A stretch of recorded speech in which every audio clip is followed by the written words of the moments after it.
તો ઉર્મિલા વંદન કરવાને લાયક છે, વર્ણન કરવાને લાયક નથી. ઉર્મિલા ઉપર પ્રવચન ન હોય, એ કેટલી ઊંચી પ્રતિભા છે, એને કેવલ પ્રણામ કરો. એને ભાષાની જરૂર નથી, એને મૌન સમર્પિત કરો. उर्मिला के लिए भाषा, कोई भाषा इतनी शक्तिशाली नहीं कि उर्मिला के लिए बोल पाए कोई. અને જગતમાં જ્યારે કોઈ પણ ભાષા કોઈ વ્યક્તિ માટે બોલી ન શકે ત્યારે સંસારની સર્વોચ્ચ શક્તિશાળી ભાષા મૌન છે. સાધુ સંતોનું મૌન જો સંસારીઓ સમજી શકે તો ઉર્મિલાને સમજી શકાય, ક્યોંકि उसको मौन दिया गया. કેટલું મહાન પાત્ર છે ઉર્મિલા. લોકો બિના સોચે બસ બોલ દેતે ઉર્મિલાને અન્યાય થયો. તમે ઉર્મિલાને પૂછો કે તમને અન્યાય થયો તો, અને એ એમ કહે કે મને અન્યાય થયો તો એના માટે તમે લડો બરાબર.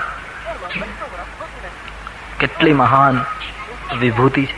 આપે કથા સાંભળી, પ્રસંગ આવ્યો છે તો ઉર્મિલાનું પાત્રાલેખન ઓર જ્યાદા કર દો. પંચવટીમાં 14મું વર્ષ, રામજી 13 વર્ષ સુધી ચિત્રકૂટમાં રહ્યા છે એવો સંતોનો બહુમત છે. 14મા વર્ષે રામજી પંચવટી ગયા અને રાવણનો વિનાશ ને બધું 14 વર્ષમાં આખી ક્રાંતિ થઈ. 13 વર્ષ સુધી તેમણે ચિત્રકૂટમાં નિવાસ કર્યો. 14મા વર્ષે જયારે પંચવટીમાં નિવાસ કરતા હતા રામજી, લક્ષ્મણજીનો નિયમ હતો રોજ રાતના રામ અને સીતા જયારે કુટિયામાં સુઈ જાય ત્યારે પર્ણકુટીને પરિક્રમા કરવાની. સીતારામ સીતારામ અખંડ જપ કરે, આખી રાત્રિ પરિક્રમા કરે. એક પરિક્રમા પૂરી થાય એટલે કુટિયાના દ્વાર પાસે મસ્તક નમાવી સીતારામજી સૂતા હોય એને વંદન કરે, પુનઃ બીજી પરિક્રમા વળી વંદન કરે, પુનઃ ત્રીજી. આમ સતત પરિક્રમા ચાલતી હતી. અડધી રાત્રિ થઈ છે, મધ્યરાત્રિ. એક ઘટના બની છે. 13 વર્ષનું જેને જાગરણ કર્યું છે, જે પુરુષે 14મા વર્ષમાં જેની સાધના પ્રવેશી છે, એવા વિરાગી અને જાગરૂક લક્ષ્મણ મધ્યરાત્રિએ જયારે રામની કુટિયાની પરિક્રમા કરતા હતા ત્યારે અચાનક એણે જોયું એક સફેદ વસ્ત્રવાળી સ્ત્રી એના માર્ગમાં આવીને ઊભી છે. રાત્રિના પરિક્રમાની પગદંડી ઉપર એક મહિલા ઊભી છે. લક્ષ્મણજી ચોંક પડે. એકદમ એના મુખમાંથી સંબોધન નીકળ્યું, માતાજી આપ કોણ છો? લક્ષ્મણજીને એમ લાગ્યું કે આજકાલ પંચવટીમાં શૂર્પણખાનું જોર છે અને તેથી કદાચ શૂર્પણખા વેશપલટો કરીને મને સતાવવા આવી હોય. એટલે માં શબ્દથી શરૂઆત કરી. આપ કોણ છે માં? મારા માર્ગમાં કેમ ઉભા છો? મારી રામે ભક્તિમાં આપ બાધક બનો છો, મારી પરિક્રમા અટકે છે. આપ હટ જાઈએ. આટલી રાત્રિએ આપ એક યુવતી, આપ કોણ છે માતાજી? એવી કથા સંતો પાસેથી સાંભળી છે કે યુવતીએ કહ્યું, લક્ષ્મણજી હું નિદ્રા દેવી છું. નિદ્રા દેવી? હા. તો હેતુ આપનો આગમનનો? બોલે લક્ષ્મણ મેં આવો નિદ્રાજીત, આવો જીતેન્દ્રી ક્યાંય પુરુષ જોયો નહીં તારા જેવો. લક્ષ્મણજી હું તમારું વ્રત તોડવા નથી આવી, હું તમને સુવાડવા નથી આવી, હું તમને સ્પર્શ પણ નહીં કરું કારણ કે હું આપના વ્રતને સમજુ છું. પણ લક્ષ્મણજી આપની જાગરણ, આપની નિદ્રા ઉપરનો કાબુ જોઈને મારાથી રહેવાયું નહીં, એટલે હું ધન્ય બનવા તમારા પાસે આવી છું કે મને તમે કંઈક સેવા સોંપો. 13 વર્ષનું આપને જાગરણ થયું છે, હું તમારો થાક ઉતારું, સ્પર્શ નહીં કરું, આપે આંખ બંધ કરીને સૂવું પણ નહીં પડે, પણ મારામાં એવી શક્તિ છે, હું કેવલ એક પાલવ દૂરથી તમારા ઉપર આમ ઉતારું તો તમારા 13 વર્ષના જાગરણનો થાક ઉતરી જાય. હું સ્પર્શ નહીં કરું, તમારું વ્રત તૂટશે નહીં, તમારે સૂવું નહીં પડે, આંખો બંધ કરવી નહીં પડે, કેવલ મારી શક્તિથી હું તમારા ઉપર મારો પાલવ ઘુમાવું દૂરથી અને તમારા 13 વર્ષનો થાક ઉતારું. મને આટલી સેવા આપો, मैं धन्य बनूंगी. लक्ष्मण जी बिल्कुल निश्चिंत हो गए और बहुत सुंदर बोले कि माताजी धन्यवाद, आपने मारा तरफ આવી લાગણી થઈ તે બદલ मैं आपका आभारी हूँ. પણ એક પ્રશ્ન પૂછું નિદ્રા દેવી, શું કે તમને આ ખોટી માહિતી આપી કોણે? બોલે કઈ કે તમને એમ કોણે કહ્યું કે મને થાક લાગ્યો? આ માહિતી કોણે આપી? માં. 24 કલાક જેના નેત્રની સામે રામ હોય એને જગતમાં કોઈ દિવસ થાક ન લાગે. જેના મનમાં સતત રામ સ્મરણ હોય, જેના કદમ કદમ ઉપર રામની યાત્રા હોય, જેની આંખ સામે સતત સીતારામનું દર્શન હોય, એને કોઈ દિવસ થાક લાગે? સત્ય ને નીતિના પથિકને કોઈ દિવસ પરિશ્રમ પડે? માં આપને કોઈ ખોટી માહિતી આપી.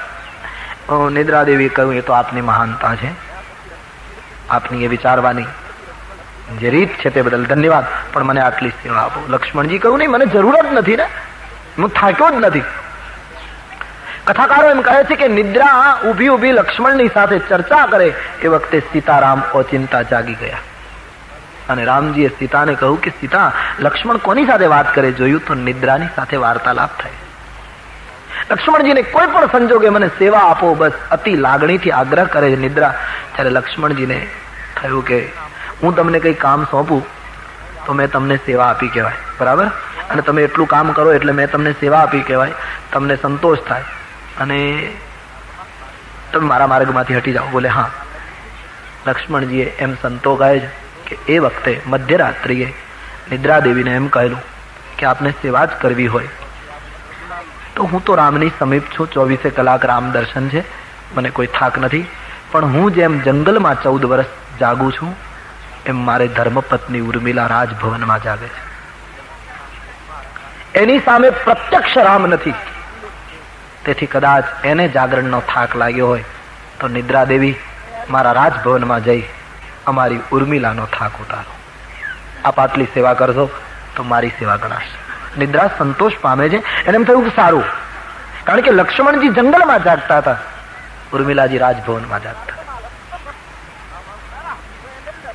આ વાત જયારે રામજીએ સાંભળી ત્યારે રામજીના નેત્રોમાંથી મધ્યરાત્રિએ અશ્રુ પડ્યા. સીતે, વૈદેહી, હા, આપણે ઉર્મિલાનો તો ક્યારેય વિચાર જ ન કર્યો. ઉર્મિલાનું સ્મરણ થતા રામ સીતા બંને રડી પડ્યા. કેટલો ત્યાગ કર્યો છે આ મહિલાએ. ઈશ્વર છે, બ્રહ્મ છે રામ તો, કથાના નાયક તો જરૂર છે, પણ તાત્વિક દ્રષ્ટિએ તો એ સાક્ષાત બ્રહ્મ છે.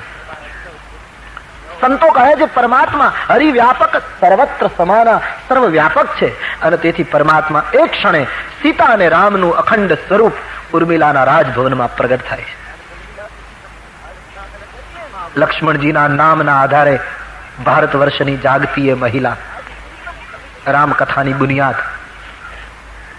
એમણે અચાનક જોયું કે હું શું જોઉં છું રાજભવનમાં? સીતારામજી, આ સ્વપ્ન તો હોઈ શકે નહીં, કારણ કે હું સૂતી નથી. આ હું શું જોઉં છું? એકદમ ખાતરી કરી કે સીતારામ સ્વયં છે. ઉર્મિલાજીએ પ્રણામ કર્યા. હું શું જોઈ રહી છું? બોલે હા બેટી, અમે રામ સીતા. પ્રભુ, હું સમજી શકતી નથી. ઉર્મિલા કહે, હજી 14 વર્ષ પૂરા થવાને. બોલે હા, હજી 1 વર્ષ બાકી છે. આપ? બોલે બેટી, આજ અમારાથી રહી શકાયું નહીં તારા આગળ પ્રગટ થયા વગર, એટલા માટે પ્રગટ થયા. કેમ? ઉર્મિલા, 14મું વર્ષ વનવાસનું ચાલે છે. લક્ષ્મણ અમારી એટલી સેવા કરે છે કે અમે તારું ઋણ અદા નહીં કરી શકીએ. આપ શું કહેવા માંગો છો પ્રભુ? બોલે આજ મધ્યરાત્રિએ નિદ્રા લક્ષ્મણને કહેતી હતી કે મને સેવા આપો. અમે કોઈની વાતચીત સાંભળતા જાગી ગયા અને જાગ્યા તો લક્ષ્મણે નિદ્રાને એમ કહ્યું કે હું અહીં જાગું છું, રામજીની સતત સામીપ છું, એટલે મને કોઈ થાક નથી, પણ મારા પત્ની ઉર્મિલા રાજભવનમાં જાગે છે, એનો થાક ઉતારવા આપ જાઓ. બેટી, તારું સ્મરણ તારા પતિએ કર્યું, અમને અચાનક તારું સ્મરણ થયું અને તેથી અમે રહી શક્યા નહીં, એટલા માટે અમે તારી પાસે આવ્યા. દીકરી માંગ, શું આપું? રામજીને ઉર્મિલા કો કહા, માંગ. ઉર્મિલાને પોતાની કુરબાનીની એક ધન્યતા અનુભવાય કે મારા પતિએ મને યાદ કરી. એક બાજુ અતિ આનંદ થયો, આંખમાંથી પ્રેમાશ્રુ પડી ગયા એ મહાન મહિલાને. રામજી આગ્રહ કરે, ઉર્મિલા માંગ, શું આપું બેટી? ઉર્મિલાએ 2 વાત કહી. પછી આ 2 વાત સાંભળ્યા પછી તમે નક્કી કરજો કે આ પાત્રનું વર્ણન કરી શકાય એવું છે. પહેલી વાત ઉર્મિલાએ એ કહી છે કે પ્રભુ, આપ માંગવાનું કહો અને હું ન માંગુ તો જરા મેં અવિવેક કર્યો ગણાય કે વડીલની વાત સ્વીકારી નહીં. પણ મારે આપને એક વાત કહેવી છે ભગવાન. શું? કે રઘુવંશમાં પુત્ર વધુ બનવાનું સદભાગ્ય મળે અને વીર પુરુષ સુમિત્રાનંદનની પત્ની બનવાનું મને ગૌરવ મળે, પછી હવે જગતમાં માંગવાનું મારા માટે શું બાકી? મારે માંગવાનું કશું રહેતું નથી. આવા મહાપુરુષની હું પત્ની બનું અને રઘુકુળની પુત્ર વધુ તરીકે મને ગૌરવ મળે, મારે શું માંગવાનું? ધન્ય બેટી. બોલે નહીં, છતાં કંઈક માંગ, અમારા સંતોષ ખાતર કંઈક માંગ. ત્યારે બીજી વાત ઉર્મિલા એ માંગી કે તો એક વસ્તુનું વચન આપો. શું? કે આ 14મા વર્ષના પ્રારંભે મારા પતિને મારું સ્મરણ થયું રાતના. એ વાત તમે સાંભળી, પરિણામે આપને પરિશ્રમ થયો, આપને અહીં પ્રગટ થવું પડ્યું. ભગવાન, હું એક વસ્તુ માંગુ છું કે 14 વર્ષ પૂરા થાય, અવતાર કાર્ય પૂરું કરી અને આપ સકુશળ અયોધ્યા આવો, ત્યાં સુધી મારા પતિને મારી યાદ ના આવવી જોઈએ. મહારાજ, મને બીક છે કે એને જો મારું સ્મરણ થશે તો કદાચ મારું સ્મરણ તમારા સ્મરણમાં બાધક બનીને ઉભું રહેશે. હું નથી ઈચ્છતી કે મારા પતિની રામ યાત્રામાં હું બાધક બનું. 14 વર્ષ પૂરા થાય ત્યાં સુધી એને મારી યાદ ના આવે, આવી વિસ્મૃતિ કરજો. રામ અને સીતા ત્યાંથી એકદમ આ પ્રગટ થાય છે. મારે તમને એ કહેવું છે કે આટલું એક મહાન પાત્ર છે ભારત વર્ષનું, એનું ચરિત્ર ચિત્રણ કરવું કઠિન છે, એનું વર્ણન કરવું કઠિન છે, એના ઉપર પ્રવચનો આપવા કઠિન છે. એટલા માટે કેવલ બીજા અર્થમાં કહું તો ઉર્મિલા એ દયા ખાવા જેવું પાત્ર નથી. ઉર્મિલા એ તો શ્રદ્ધેય પાત્ર છે. ઉર્મિલાને અન્યાય થયો અને બિચારીને સહન કરવું પડ્યું, આવી એની દયા ખાવાની જરૂર નથી કોઈ. ઉર્મિલા તો શ્રદ્ધાની અધિકારીની છે, એના ચરણમાં તો શ્રદ્ધાની મૂક અંજલિ રૂપે ફૂલ જ અર્પણ કરી શકાય, બાકી ભાષાનું કામ નથી ઉર્મિલાનું કોઈ વર્ણન કરી શકે. તો લક્ષ્મણ દંડ છે, રામની કીર્તિ એ ધ્વજ છે, અને એ દંડને મજબૂત રાખવાનું કામ ઉર્મિલા અને ભગવતી સુમિત્રાજીએ કર્યું છે. લક્ષ્મણજીની વંદના તુલસીદાસજીએ કરી. હવે શત્રુઘ્નની વંદના. જાતે સુમિરન તેરી પુનાસા નામ. તુલસીદાસજીએ લખ્યું છે, રિપુસૂદન પદ કમલ નમામી સુર સુશીલ ભરત અનુગામી. શત્રુઘ્ન જે સુમિત્રાજીના બીજા પુત્ર, જે શુરવીર છે, સુશીલ છે, સતત ભરતના અનુગામી બની સંત સેવામાં જેણે જીવન વ્યતીત કર્યું, આખા રામચરિતમાનસનું અબોલ પાત્ર. એક પણ નિવેદન શત્રુઘ્નનું રામાયણમાં નથી. રામચરિતમાનસમાં શત્રુઘ્ન ક્યાંય બોલ્યા હોય એવી એક પણ વાક્ય નથી. સતત અબોલ પાત્ર છે. ભરતને પગલે પગલે પોતાનું વ્યક્તિત્વ એમણે સંતાડેલું છે. એવા એક સંત સેવક લક્ષ્મણાનુજ સુમિત્રાનંદન શત્રુઘ્નના ચરણારવિંદમાં ગોસ્વામીજીએ નમસ્કાર કર્યા. અને હવે જેની વંદના અનિવાર્ય ગણાય રામકથા માટે, એક મહાન વ્યક્તિત્વની વંદના તુલસીદાસજીએ કરી. મહાવીર બિનવઉ હનુમાના, મહાવીર બિનવઉ મહાવીર બિનવઉ હનુમાના, મહાવીર બિનવઉ રામ જાસુ જસ આપ બખાના, રામ જાસુ જસ આપ બખાના, રામ જાસુ જસ આપ બખાના, રામ જાસુ જસ આપ બખાન. હનુમાનજીની વંદના. હનુમાનજી વગર તો રામકથામાં આગળ જઈ શકાય જ નહીં. હનુમાનજી રામાયણના પ્રમુખ વક્તા પણ ગણાય છે અને પ્રમુખ શ્રોતા પણ ગણાય છે. તુલસીદાસજીએ હનુમાનજીની વંદના કરતા લખ્યું, મહાવીર બિનવઉ હનુમાન. આખા રામચરિતમાનસમાં રામજીને તુલસીદાસજીએ વીર કહ્યા છે, પણ મહાવીર નથી કહ્યા. મહાવીર તો કેવલ હનુમાનજીને જ કહ્યા. અને મહાવીર એ છે, સંસારમાં મોટામાં મોટો વીર એ છે જે હનુમાન હોય. હનુમાનનો શબ્દાર્થ થાય છે જેણે માનને હણી નાખ્યું.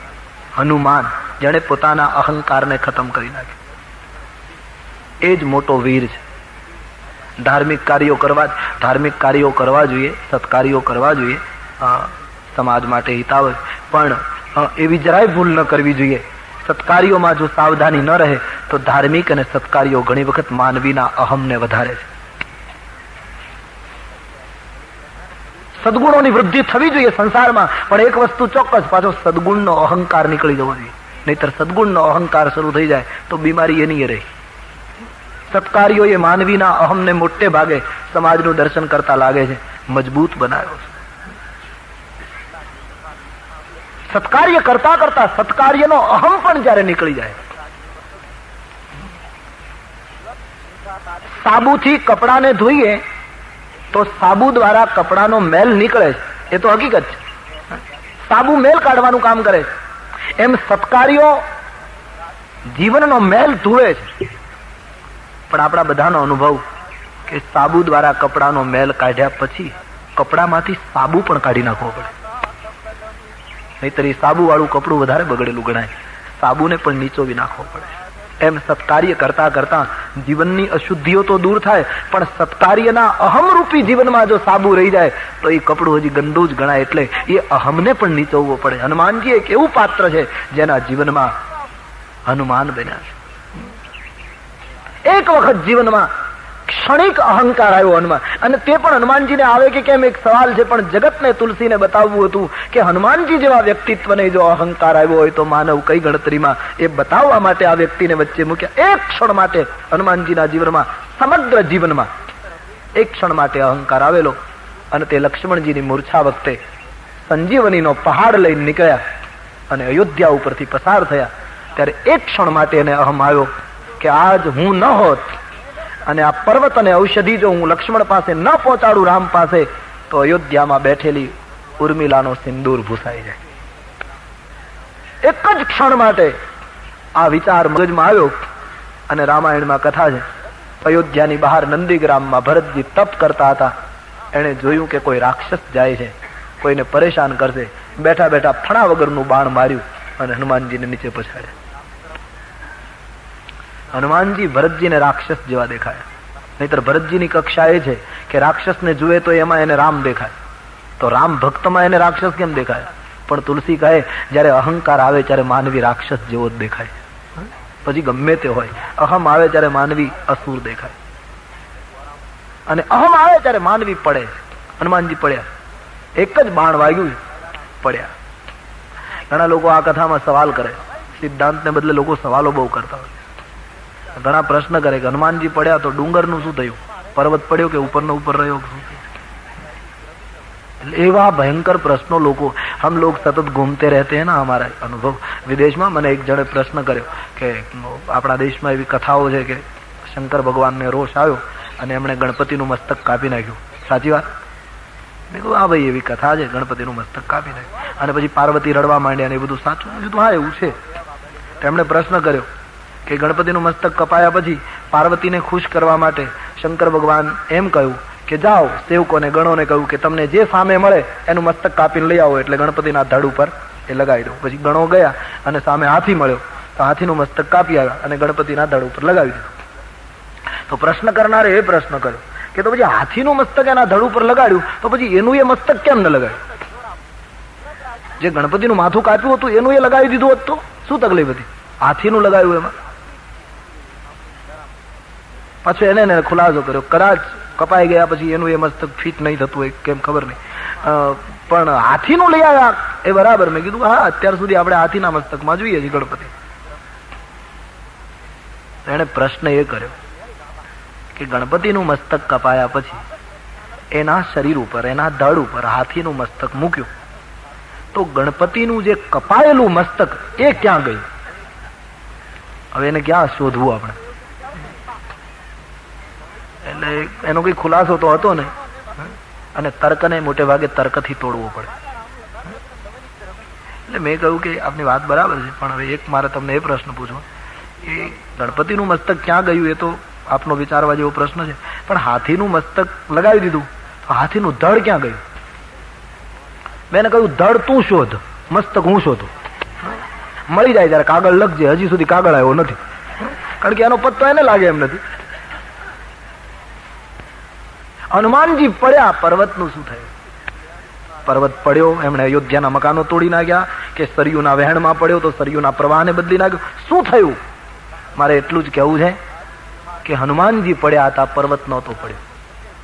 કદાચ બુદ્ધિમાં નહીં ઉતરે કે પર્વત ઉપર કેમ રહે, પણ મારે આપને સિદ્ધાંતના રૂપમાં કહેવું છે કે પર્વત હનુમાનજીએ નહોતો ઉપાડ્યો, પર્વત રામે ઉપાડ્યો હતો.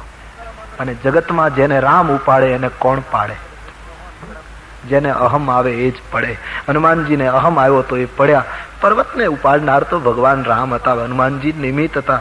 અને તેથી સંતનું પ્રથમ બાણ અહંકાર આવતા સાધકને નીચે પછાડે છે. અને જેવા હનુમાનજીને અહમ જતો રહ્યો, મારી ભૂલ થઈ ગઈ, એક ક્ષણ માટે મને બીમારી આવી હતી, તમે મને બાણ મારીને સુધારી દીધો. અને જ્યાં હનુમાનજીએ કહ્યું મારી ભૂલ કબૂલ કરું છું, ભરતજીએ બીજું બાણ ચડાવીને કહ્યું આ બાણ ઉપર બેસી જા, હું તને લંકા મોકલી દઉં. જ્યારે જ્યારે ઉપાસકને, સાધકને, ભક્તને ક્ષણિક અહંકાર આવે, ત્યારે કોઈ સુપાત્ર સંતનું પ્રથમ બાણ એને નીચે પછાડે અને અહંકાર ઉતરે એટલે સંતનું બીજું બાણ પાછું રામ સુધી પહોંચાડી દે. મહાવીર બિનવઉ હનુમાના, રામ જાસુ જસ આપુ બખાના. જેના યશનું ગાન સ્વયં રામ કરે એ હનુમાનજી માટે શું કહેવું? અદભુત પાત્ર છે રામાયણનું હનુમાનજી. માણસના શરીરમાં 5 પ્રાણ હોય, પાન, અપાન, ઉદાન, જે આપણા વાયુઓ છે. એ 5 પ્રાણ શરીર વિજ્ઞાન પણ એમ કહે કે એનો જે સંકલન, એનું જે થવું જોઈએ, એનો જે સમન્વય છે, એનો જે વિહાર છે, એ યોગ્ય હોય બરાબર 5 પ્રાણ, તો જ માણસ જીવી શકે, નહીતર માણસ જીવી ન શકે. એમ રામચરિત માનસના આ વાંગમય સ્વરૂપના 5 પ્રાણ છે. રીંછ અને વાનર, સુગ્રીવ, લક્ષ્મણ, શ્રી ભરતજી અને શ્રી સીતાજી. આ 5 રામાયણના પ્રાણ છે. અને આપ રામચરિત માનસની કથાને બરાબર જોશો તો આ 5 પ્રાણનું રક્ષણ હનુમાનજી દ્વારા થયું. સુગ્રીવની પ્રાણ રક્ષા હનુમાનજીએ કરાવી. રીંછ અને વાંદરાઓ સીતાજીની તલાશમાં ગયા અને જળ વગર મરવાની તૈયારીમાં હતા, હનુમાનજી દ્વારા એની પ્રાણ રક્ષા. સીતાજી અશોક વાટિકામાં સળગી જવાની તૈયારી કરતા હતા, પ્રાણ રક્ષા હનુમાનજી દ્વારા. લક્ષ્મણજીને મૂર્છા આવી, પ્રાણ રક્ષા હનુમાનજી દ્વારા. અને 14 વર્ષ પૂરા થયા, છેલ્લો દિવસ, ભરતજી રામ વિરહમાં ડૂબવાની તૈયારી, હનુમાનજીએ સંદેશ આપી પ્રાણ રક્ષા કરી. રામાયણના 5 પ્રાણના રક્ષક હનુમાનજી છે. અને તેથી હનુમાનજીની વંદના અનિવાર્ય છે. કેટલું મહાન પાત્ર રામચરિત માનસ. મહાવીર બિનવઉ હનુમાના, રામ જાસુ જસ આપુ બખાના, પ્રણવઉ પવન કુમાર, ખલબન પાવક જ્ઞાન ઘન, જાસુ હૃદય આગાર, બસહી રામ શર ચાપધર. પવન પુત્રને તુલસીદાસ દૂરથી પ્રણામ કરે. આગળના બધા વંદન વ્યક્તિ જેની વંદના થઈ છે, બધાને તુલસીદાસજીએ ચરણમાં વંદન કર્યા, બધાને ચરણ સ્પર્શ કર્યો છે.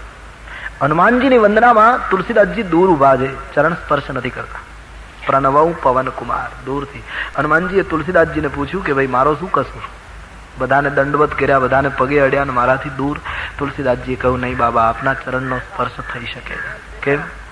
કે આપનું જીવન એટલું પવિત્ર છે, એટલી પવિત્રતમ વ્યક્તિ છો કે મને બીક લાગે છે કે મારા અપવિત્ર હાથથી તમને અડું અને દોષ લાગે. એટલા માટે આજ સુધી હનુમાનજીને લોકો સ્પર્શ ઓછો કરે. આપણે ત્યાં નથી, બહેનોને સ્પર્શ ન કરાય હનુમાનજીને, એવું કહે લોકો. અને કાં તો હનુમાનજીને વંદન કરે તો હાથ પાછળ લઈ જાય લોકો. હું તો એમ કહું છું કે બહેનોને સ્પર્શ ન કરાય, એટલું જ નહીં, પુરુષથી પણ ન કરાય. પ્રાણ પ્રતિષ્ઠિત મૂર્તિ હોય એનો પૂજારી એને સ્પર્શ કરે, બોલાવે, બરાબર. તમારા ઘરમાં કઈ નાનું સ્વરૂપ રાખતા હોય તમે સેવા કરો, બરાબર. પણ પ્રાણ પ્રતિષ્ઠિત હનુમાનજીનું મંદિર હોય ત્યાં પુરુષ કે સ્ત્રીએ કોઈએ ચરણ સ્પર્શ કરવાની આપણી સંસ્કૃતિમાં બને ત્યાં સુધી મનાય છે. કારણ કે એટલી પવિત્રતા છે, એને દૂરથી વંદન કરો. તુલસીદાસજીએ નથી કર્યા ચરણ સ્પર્શ, આપણે એના કરતા પવિત્ર હોઈએ તો કરી શકીએ. તુલસીદાસજી દૂર ઉભા. બહેનોએ ચરણ સ્પર્શ ન કરવા, એમની પુરુષથી પણ ન કરે. હનુમાનજી એક અનોખું વ્યક્તિત્વ છે. બસ તુલસીદાસજી દૂર ખડે ખડે પ્રણામ કરે. એ પાછળ હાથ રાખવાનો અર્થ અમારે ભૂલે ચૂકે એના ચરણે અડી ન જવાય, એટલા માટે હાથ દૂર રાખવાની આખી એક પેલી છે. तुलसीदास जी ने हनुमान जी पूछ्યું કે આપ કેમ નથી ચરણમાં વંદન કરતા? બોલે બાબા, એક તો આપને ચરણે અડતા સંકોચ થાય છે, ભય લાગે, અને બીજું આપના ચરણમાં વંદન કરું તો તમારા ચરણના દર્શન થાય, પણ તમારા હૃદયમાં રામ બેઠા છે, રામ ન દેખાય. મારે તો તમને પણ જોવા છે ને તમારા હૃદયમાં બેઠેલા રામને પણ.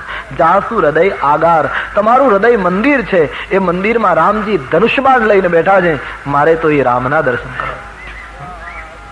હનુમાનજી તો હાલતું ચાલતું રામ મંદિર છે, જેને હૃદયમાં રામને બેસે. એ કેટલી વિચિત્રતા છે. રામજીને જયારે હનુમાનજીએ પ્રાર્થના કરી કે તમે મારા હૃદયમાં બેસો, એટલે ભગવાન એના હૃદયમાં આવવા તૈયાર થયા. તો જેવા આવ્યા તો હનુમાનજીએ પાછા કાઢ્યા. મહારાજ આમ નહીં, તો ધનુષ્બાણ લઈને બેસો. હનુમાનજીને રામજી કહ્યું, કોઈના હૃદયમાં શસ્ત્રો લઈને બેસવું એ તો કઠોર પણ છે. હૃદય એક તો આટલો કોમળ અવયવ, અને એમાં હથિયાર લઈને બેસવું એ તો નરી કઠોરતા છે. બોલે નહીં મહારાજ, ભલે આપને દુનિયા કઠોર કહે, પણ મારા હૃદયમાં ધનુષ્બાણ લઈને બેસો. પણ શસ્ત્ર લઈને શું જરૂર? કહે નહીં મહારાજ, મને મારા ઉપર ભરોસો નથી. ક્યારેક દુર્ગુણ આવી જાય અને પછી તમે દુર્ગુણને કાપવા હથિયાર લેવા જાઓ તો મોડું થઈ જાય. એટલે હથિયાર લઈને જ બેસો કે જ્યારે દુર્ગુણ આવે ત્યારે તુરંત તમે ઘા કરો અને મારા દુર્ગુણનો નાશ કરો. હનુમાનજી એક એવા ઉગ્ર સાધક છે કે પ્રભુને કહે હથિયાર લઈને બેસો. જાસુ હૃદય આગાર બસહુ રામ સર ચાપ ધર. ધનુષ્બાણ લઈને મારા હૃદયમાં આપ નિવાસ કરો. बड़े अनोखे चरित्र वाले हैं हनुमान जी. तो हनुमान जी ने वंदना करता આગળ જઈએ તે પહેલા તુલસીદાસજીએ પોતાની વિનય પત્રિકામાં હનુમાનજી માટે જે પદથી વંદના કરી છે એ પદનું આપણે સૌ ગાન કરીએ. बड़ा सुंदर राग भी है, आप सब ठीक राग में गाइए. मंगल मूर्ति मारुत नंदन, मंगल मूर्ति मारुत नंदन. सीधे साधे शब्द हैं. राग का नाम है कल्याण. और आप जहां भी बैठे हैं जरा कोशिश करके सब गाइए. मंगल मूर्ति मारुत नंदन, मंगल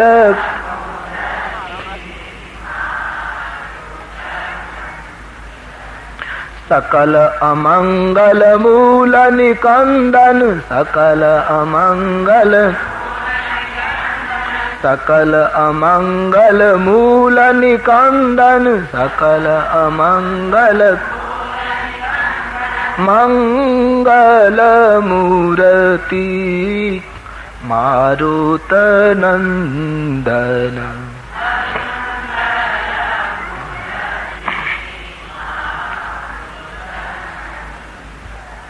पवन तनय संतन हितकारी, पवन तनय पवन तनय संतन हितकारी, पवन तनय हृदय विराजत अवध विहारी, हृदय विराजत अवध विहारी. मंगल मूर्ति मारुत नंदन.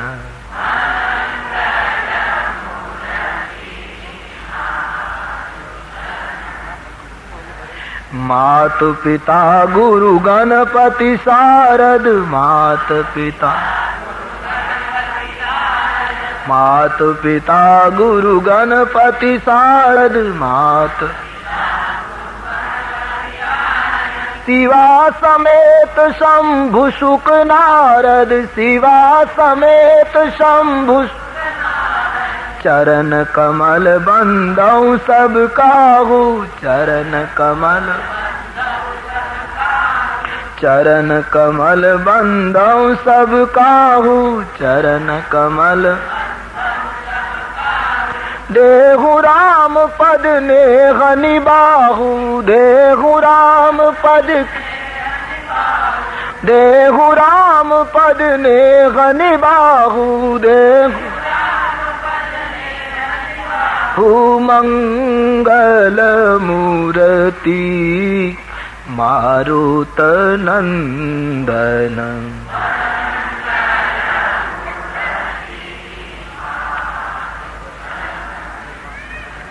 बंदहु राम लखन वैदेही बंदहु राम लखन वैदेही ये तुलसी के परम स्नेही ये तुलसी के परम स्नेही जय जय जय हनुमान गोसाई जय कृपा करो गुरुदेव की नाई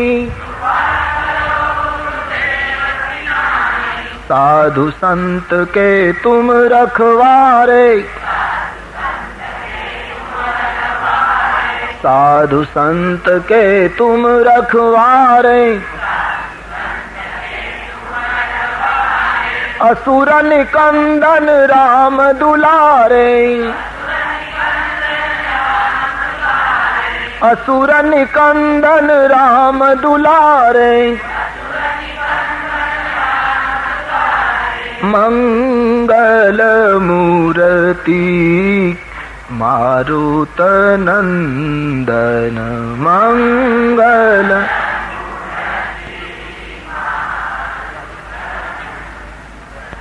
मंगल मूर्ति मारुत नंदन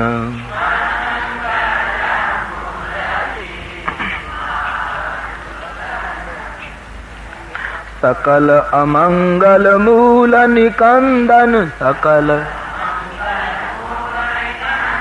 सकल अमंगल मूल निकंदन मंगल मूर्ति मारुत नंदन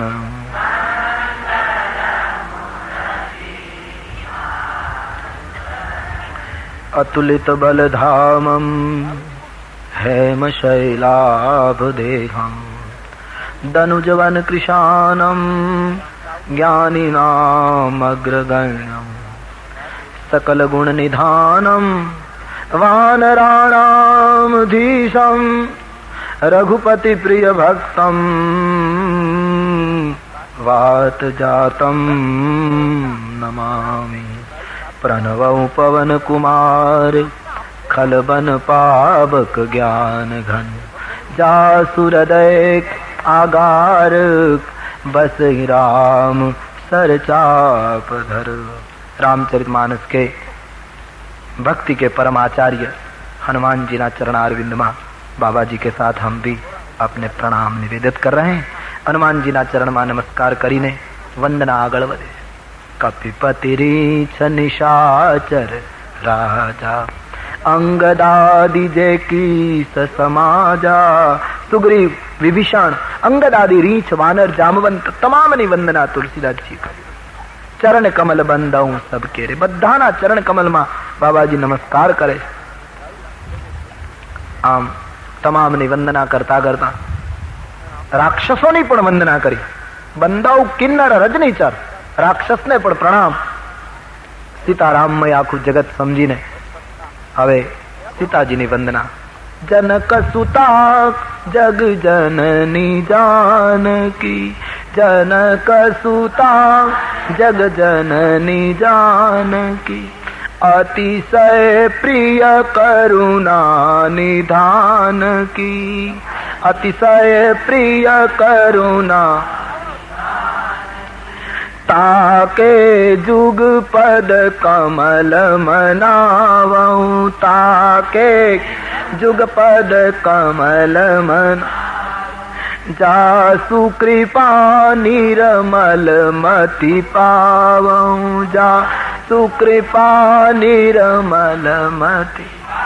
जनक राजा ना पुत्री जगतनी जनेता रामजी ना अति प्रिय श्री सीताजी ना चरणारविंद में जगदंबा वैदेही ने प्रणाम करता तुलसीए कहू मां तमे मारा ऊपर कृपा करो हूँ निर्मल मती ने प्राप्त थाऊं। निर्मल मुदी नी याचना करी अने हवे रामजी नी वंदना। राजीव नयन धरे धनुष सायक भगत विपति भंजन सुखदायक। धनुष बाण धारण करनार રાજીવ નયન, ભક્તોની વિપત્તિને તોડવામાં અતિ આતુર ભગવાન રાઘવેન્દ્ર સરકારના ચરણમાં વંદન કરી તુલસીજીને એમ થયું કે સીતાની વંદના, રામની વંદના મેં આમ જુદી પાડી તો કદાચ કોઈને એમ થશે કે આ બંને જુદા છે, એટલે બંનેનું એક્ય બતાવ્યું. ગીરા અર્થ જલ બીચ સમ કહિયત ભિન્ન ન ભિન્ન બંદૌ સીતારામ પદ જે નહીં પરમ પ્રિય ખિન્ન. સીતારામજી કહેવામાં ભિન્ન છે, બાકી અભિન્ન સ્વરૂપ છે.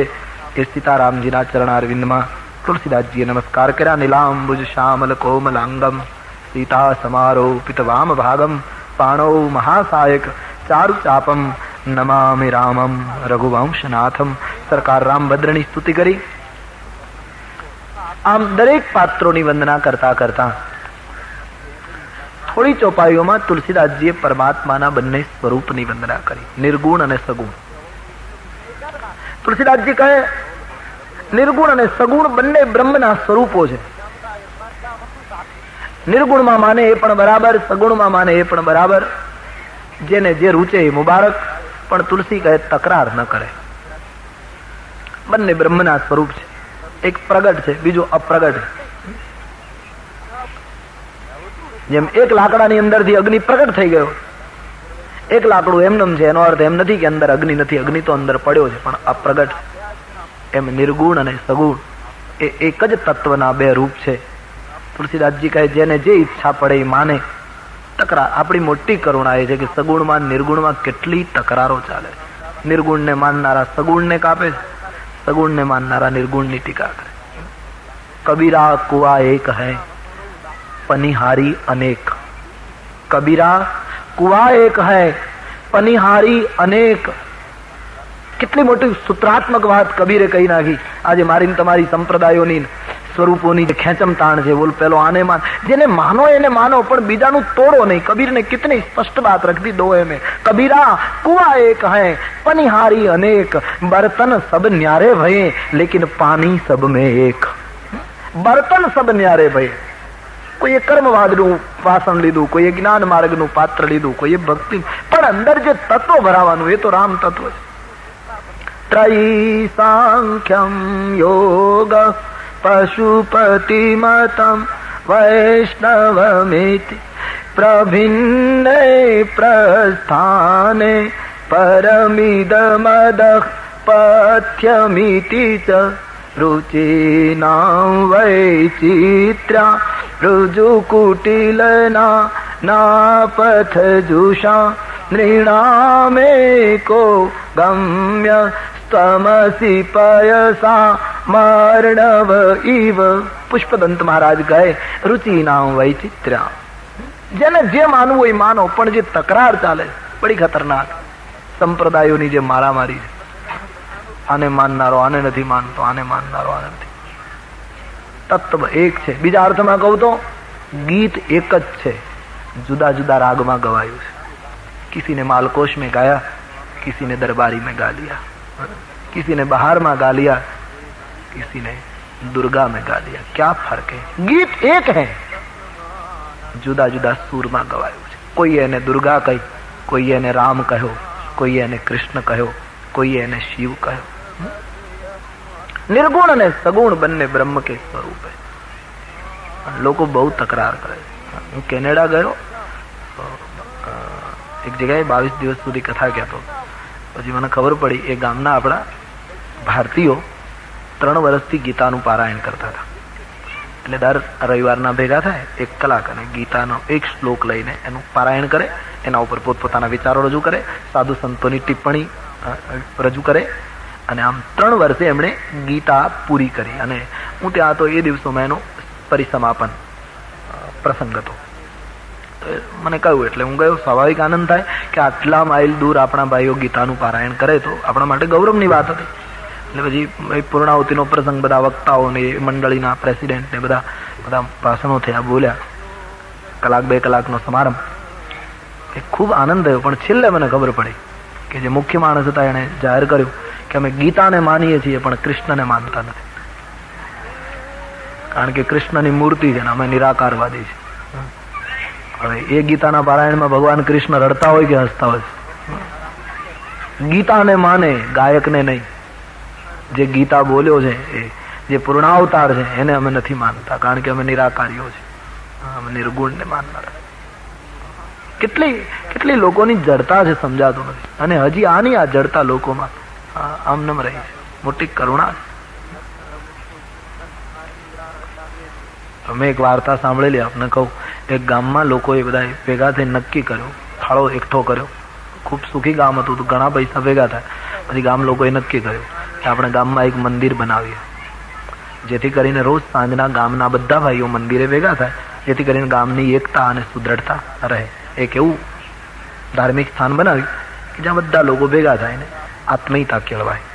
તો લાખો રૂપિયા ભેગા થયા અને એક મોટું શિખરબંધ મંદિર થયું ગામમાં. સવાલ એ આવ્યો, કયા દેવની મૂર્તિ પધરાવું? એટલે ગામના 2-3 બુઝુર્ગ હતો, વડીલો હતા, એમને આયોજકોએ પૂછ્યું કે દાદા આપ કઈ મત બતાવશો કે આ મંદિરમાં મૂર્તિ કોની પધરાવી? બોલે રામજીની પધરાવો. સરળ જીવન, સીધું સાદું જીવન કોઈ પણ માણસ આચરી શકે તારે તો, એટલે રામજી મંદિર કરી નાખો, રામજીની મૂર્તિ પધરાવો. જયપુર ઓર્ડર આપ્યો ને 2-4 મહિના પછી મૂર્તિઓ તૈયાર થઈ, મોટો પ્રતિષ્ઠા મહોત્સવ થયો, વિદ્વાનોને બોલાવ્યા અને ધામધૂમથી રામજીની મૂર્તિની પ્રતિષ્ઠા થઈ. આખા ગામને જમાડ્યું. હવે રામજીને પધરાવ્યા તો કૃષ્ણવાળાએ વિરોધ કર્યો. એ લોકો મંદિરે આવતા બંધ થઈ ગયા. રામની મૂર્તિ કેમ અમારી, કૃષ્ણ કેમ નહીં? ફાળો તો અમે, ફંડ અમે પણ આપ્યું. કૃષ્ણવાળા બિલકુલ બંધ થઈ ગયા. હવે જે હેતુ માટે મંદિર બનાવ્યું હતું એ હેતુ તો સફળ ન થયો. લોકોને ભેગા કરવા હતા એક જગ્યાએ, એ શક્ય ન બન્યું. કૃષ્ણવાળાએ વિરોધ કર્યો, અને વિરોધ એટલે ભયંકર વિરોધ કર્યો ગામમાં.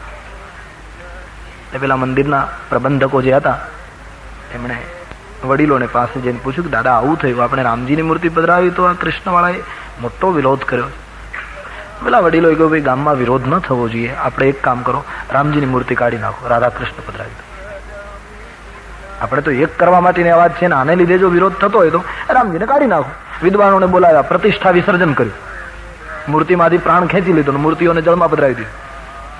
અને રાધા કૃષ્ણની મૂર્તિનો નવો ઓર્ડર આપીને એ રાધા કૃષ્ણની મૂર્તિને બીજો મોટો યજ્ઞ, પ્રતિષ્ઠા મહોત્સવ ને રાધા કૃષ્ણને પધરાવ્યા. હવે રાધા કૃષ્ણને પધરાવ્યા એટલે રામવાળા બન.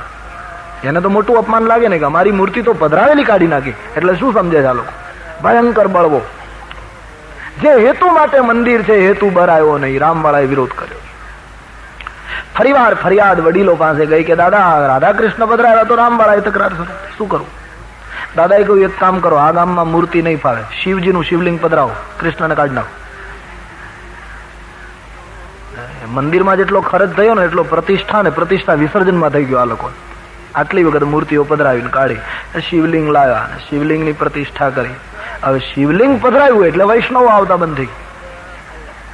શિવ મંદિર પાસે તો વૈષ્ણવો નીકળે નહીં, શિવ શબ્દ બોલે નહીં. કેટલી જડતા સમજાતું નથી. આચાર્યોને ખબર નહીં હોય, આચાર્યો રડતા હશે જ્યાં સુધી, કારણ કે અમારા અનુયાયીઓએ આટલી બધી જડતા પેદા કરી સમાજ. શિવ શિવ શબ્દ નહીં બોલે, ચુસ્ત વૈષ્ણવ. દરજીની પાસે જાય તો કપડું ઘડાવવું એમ બોલે, કપડું શિવડાવવું એમ ન બોલે. શિવડાવવું બોલે તો શિવ આવી જાય તો પાપ લાગે. આ લોકો ધાર્મિક છે અને તમે ધાર્મિક માનો છો? આ ધાર્મિકના કપડા છે. ધાર્મિકતા એ વસ્ત્ર નથી, ધાર્મિકતા એ તો ચામડી છે. એ કઈ વાર તહેવારે બદલવાના વસ્ત્રો નથી. ધાર્મિક તો જીવન જીવવું પડે. તો વૈષ્ણવોએ વિરોધ કર્યો, અમે શિવ મંદિરમાં ન જઈએ.